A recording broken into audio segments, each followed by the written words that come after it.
Good morning, and thank you for joining us on After GMS. It is Friday, guys. Woohoo! Sorry, my own personal celebration. Glad that you guys could get in on this. Guys, I have been waiting for Friday since Monday, so it is an exciting day, July 10th. Thanks for joining us on After GMS. I'm Tracy McCain here in the studio. Megan Malaris is working from home today, and Ed Matthews is in the weather garden as we continue to practice social distancing. We'll jump into our conversations in just a few minutes, but Ed, that weather garden is going to get really hot today. Oh, yes, it is. It's beautiful out here now. Just kind of a mix of sun and clouds and low and mid 70s. On our way to the low 90s today. We'll be up around 92 for the high today. Now, generally a dry day, although you see a 40% storm chance. Note that is during the evening hours. So any storms, I think, for the most part, will hold off until evening. They'll move through, should be east of the area by midnight. And then on Saturday, pretty typical July day. Some scattered storms, mainly in the afternoon. Back up around 90, not enough to cancel outdoor plans. Go for it. It's really going to be a nice summer day. And then Sunday, real nice. Low storm chance. And then we ramp it back up just a little bit on Monday. Going into Tuesday, Wednesday, and Thursday, we could see 3 days at least in a row with low 90s in the Piedmont. Basically hot, or I'd say very hot, with those low 90s and dry for much of the new week ahead. Can you imagine being an athlete in these temperatures? Oh, my doing goodness. workouts in this type of heat? Well, that's happening right now as athletes head back to campus to start their fall seasons. But we just learned this week that college sports are being delayed, maybe even canceled for the fall season. So what does this mean for the college athletic season as a whole? Do you think more schools will cancel? Do you think that they'll play in conference games, maybe keep the schedule as is? We want you to comment on this in the comment section below. We'll check those responses in a few minutes, but I'm going to give you some background here. The Big Ten was probably the most recent conference to announce that they will only play conference games, and that impacts App State's football team, which was scheduled to play Wisconsin this fall. A big game between the Badgers. Wow. So the move could set off a domino effect of decisions by other conferences, and that's what we saw in the spring with basketball. One after another, those conferences canceling their basketball tournaments. Some after games had started. Remember the ACC tournament in Greensboro had games and then they kicked the fans out and then they stopped playing altogether. So as for football, the Big Ten is the only conference so far to make an announcement about football scheduling. And we also heard the CIAA tournament, which impacts Winston-Salem State Rams. They will also not play football or any of their fall sports this season. So we want to know, what do you think college sports will look like in the fall? Comment away, and Ed Matthews, will start with you. The Pack is your team. It's going to be sad if we can't see them play sports. Boy, very, very sad if we're not going to get to see any sports at all.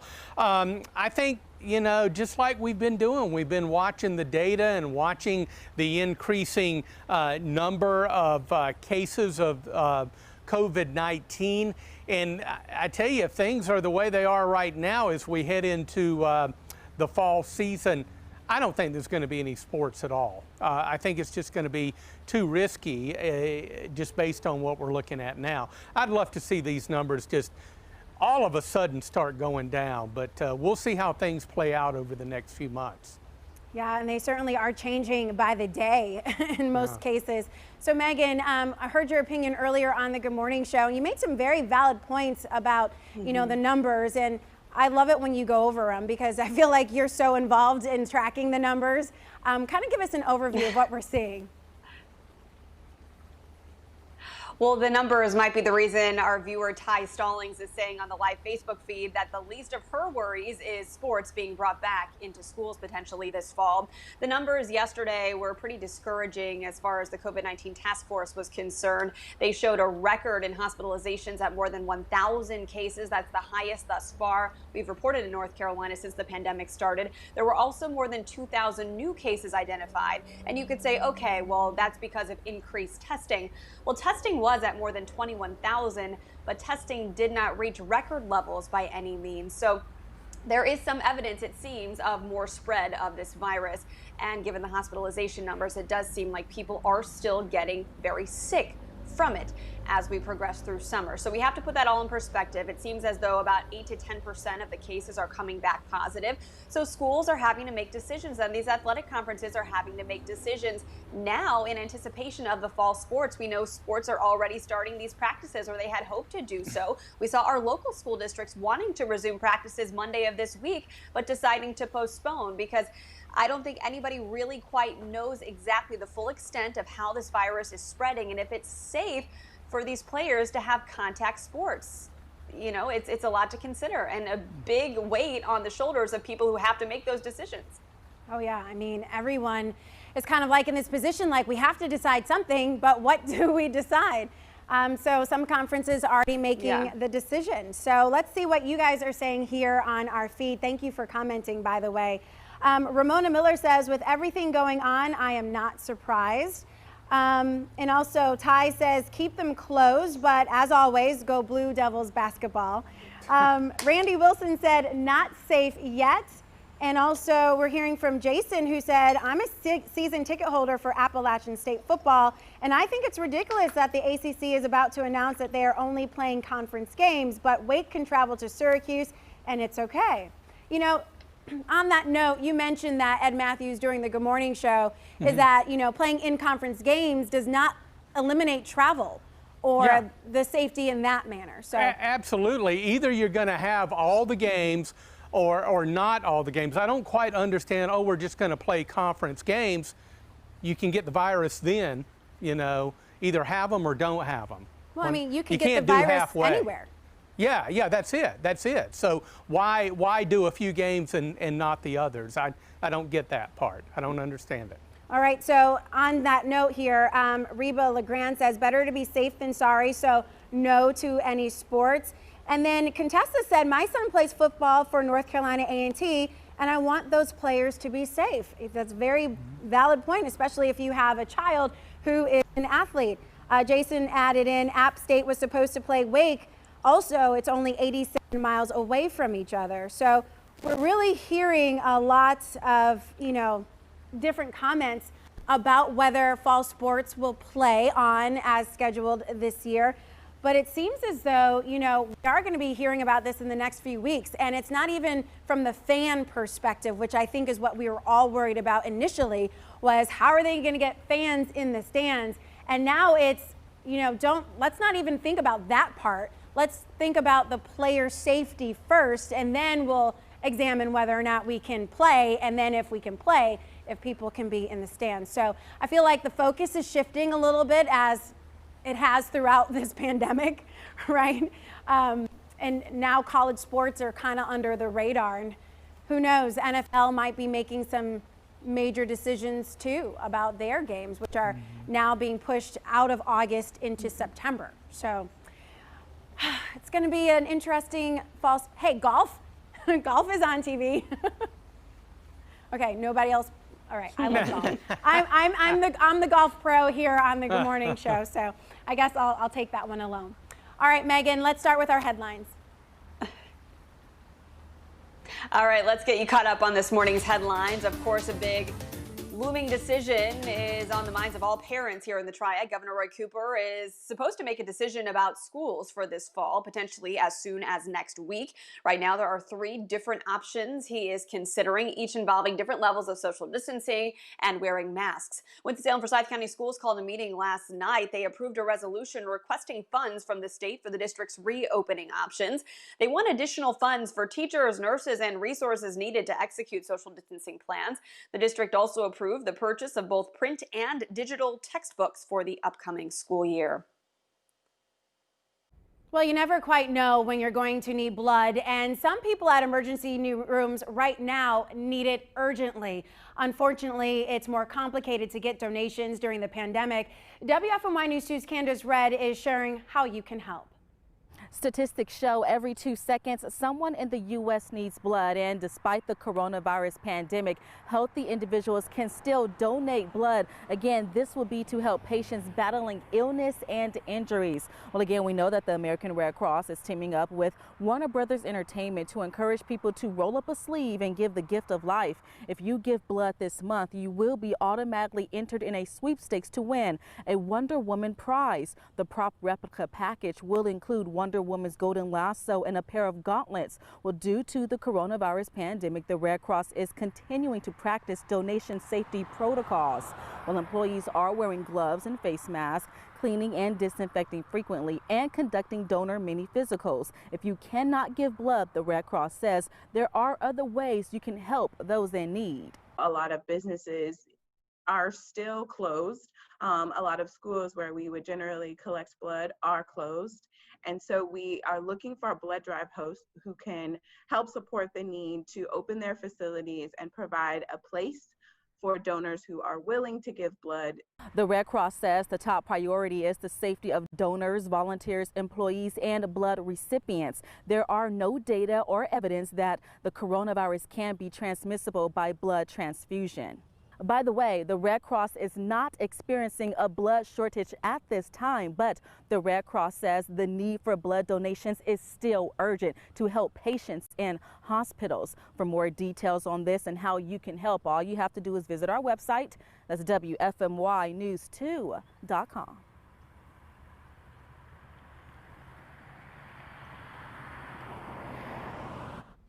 Well, here's a way that you can save and shop from home. The Barnabas Network is moving its huge furniture fundraiser online. So you get the same great furniture at amazing discount prices, but you get to shop from home. The Barnabas Network counts on this fundraiser every year to help its mission in providing free home furnishings to families transitioning from homelessness, fleeing domestic violence, or overcoming major setbacks. The Barnabas's first ever furniture auction online fundraiser begins tonight at 8 p.m. through July 17th. It is super easy for you to see the items, register, and bid. You can text the word furniture to 76278, and you can find those details on their website, which we've linked it to you on ours, WFMYnews2.com. That furniture sale is amazing. So last year and years prior, people get in line at like 4 or 5 in the morning. Wow. And they wait until the doors open at like 8 or 9, and then they run in and they like kind of just tag things that they want. And you know, you could walk out of there with a whole furniture, room of furniture for $100. So you're talking couch.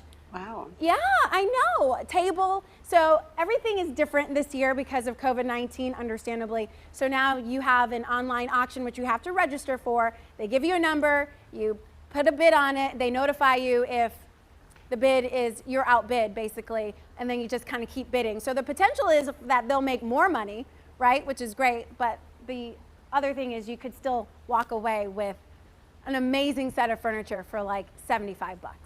I think. Wow. Awesome. I know. That's a deal. I know. That's how I got Simone's bedroom furniture. Wow. Yeah, and she still loves it. All right, so it is time to jump into our second conversation. It's pretty simple. It's hot and dry. Oh, yeah. Temperatures around 90 today and for the rest of the week. So we want to know, what are you doing this weekend? Are you going to embrace the heat, spend some time outside, or are you going to stay inside in the AC, a little bit cooled off? Let us know in the comments. And Ed, we'll start with you because you are a meteorologist here. Oh, yeah. Boy, I love forecasting that hot weather. Right, right.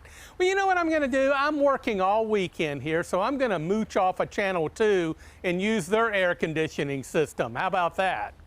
Ah. Yeah, what a way to stay cool, right? My little workshop in here, wood shop where I have my computers and all that before I come out and do my weather. It stays pretty nice and comfy in there. Like it, yeah. Well, they do keep it cold in here, even when it's like the hotter it is outside, the colder it is inside. And, you know, that's why sometimes you might see us like wearing, you know, sleeves that are down to our wrists because it's so cold in here. But then when you walk outside, you're like burning up. So Yeah, don't look for us for fashion advice. You'll never get it here on the Good Morning Show. You just never know. Tracy, you know why they do that, right? You know, they keep it cool in there because, well, first of all, we got a ton of lights there in the studio, and we got lots of computers, and those computers are not very happy when they overheat. So we got to keep them on the cool side so they function. I thought you were going to tell me something like the guys like it cool. That's what I thought you were going to say. Hey, that's true too. Totally true. All right, Megan, what are you doing this weekend? Getting outside and embracing the heat, or will you kind of keep cool inside? Probably keeping cool inside, but along the lines of air conditioning at work, yeah, that is something I don't miss about the studio. It is always freezing in the summertime. Here at home, I keep my sunroom fairly warm. In fact, I didn't even turn on the air conditioning until recently because my phone was having problems overheating, and then obviously that was causing issues with our live signal, so I had to turn on the AC here, but I could really take it or leave it any summer. I love being warm. I'm naturally cold-natured, so I just prefer our house to be warm, but lately we've had such problems with our master bedroom being so hot that we had to invest in a window unit, and that has helped immensely. We wish we would have done it way sooner, but of course we are blessed to be able to have the luxury of air conditioning, and we certainly don't take that for granted. But it's just been a really hot summer, and it seems like it's also been a really active summer in the Atlantic. I don't want to change the topic here necessarily, but I wanted to ask Ed on the Good Morning Show about hurricane season. We're hearing about Faye, which obviously you said is not going to cause a problem for North Carolina, but that makes me think we're on F already in the alphabet of hurricanes. When we talked about Hurricane Florence 2 years ago, that was in October when we got to F, and it's only July. So is it going to be a bad hurricane season? Well, it's supposed to be very active. I mean, that's all the various forecasts that we look at. Several factors, the winds, mid-level winds over the Atlantic and the ocean basins are very light. When you have strong winds, it kind of rips these developing storms apart. So that is one factor that helps these storms get going. And oh, by the way, talking about heat, this 90-degree heat here and elsewhere really heats up that sea surface temperature, and sea surface temperatures have been running above normal. That's a lot of fuel to get these storms going. Hence, we're expecting a pretty active season. Well, let's go ahead and introduce an entirely new topic, like what's happening in Chicago, Illinois, where they're seeing temperatures in the 90s already, and typically their temperatures are in the 70s or, you know, maybe low 80s this time of year because they get all the benefits of the lakeside effects. So they're heating up, we're heating up. The Northeast is getting a tropical storm. I mean, is it snowing anywhere? It might as well be. It's 2020, and the options are endless. Yeah. All right, let's see what you guys are saying here on our live stream. It looks like, a lot of people have plans. Jason says he's umpiring a baseball game tonight and softball game tomorrow. Oh, that's pretty neat. Did you play, or are you just kind of an umpire now? Kind of neat.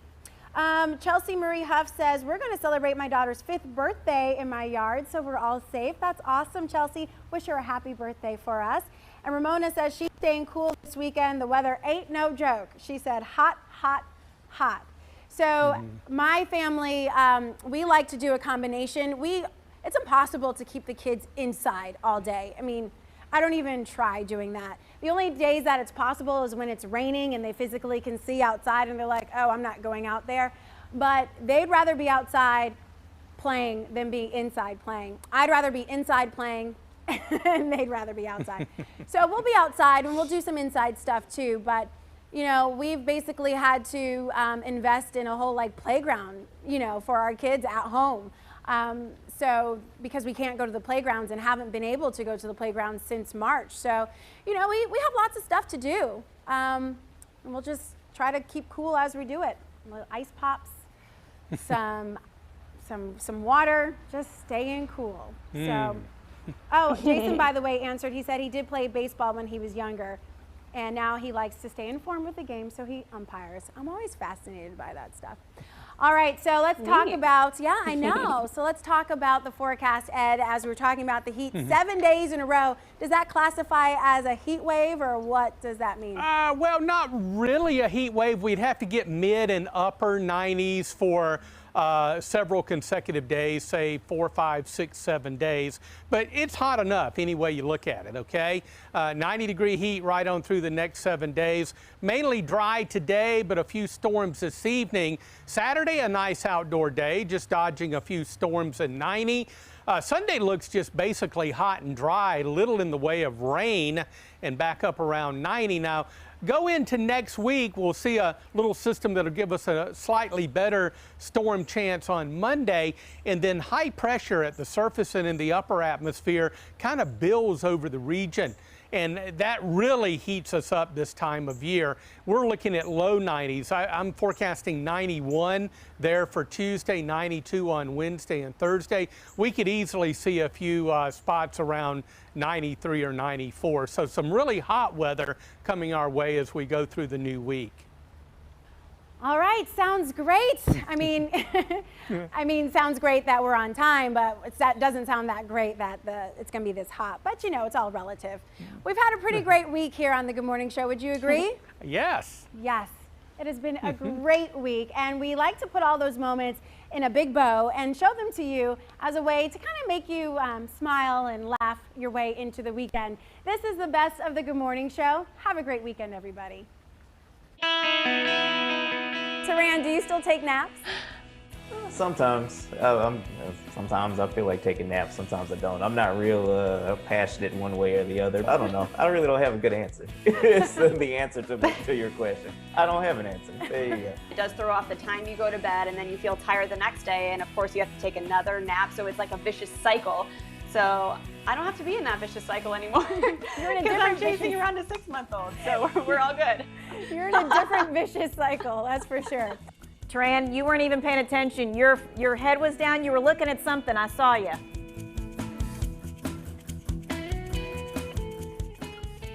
I don't know that we have Taran's mic, but you know what? I see him saying, I'm telling you, yeah, you're right. That's what he's saying. Now, Megan, is this one of these ones that you're going to have on your streaming list for this weekend? Okay. All right, so this is what's happening. We're all going to watch it, whether we've got microphones or not. Did you get a chance to watch Hamilton? No, I don't have Disney Plus, so I'm trying to Google right now how else I can watch it. I mean, I'd be willing to pay for it. I'm totally willing to give you my password at this time, because I feel like you should watch it. Don't tell anybody. Okay, I'll keep it right. a secret. I'll text you later.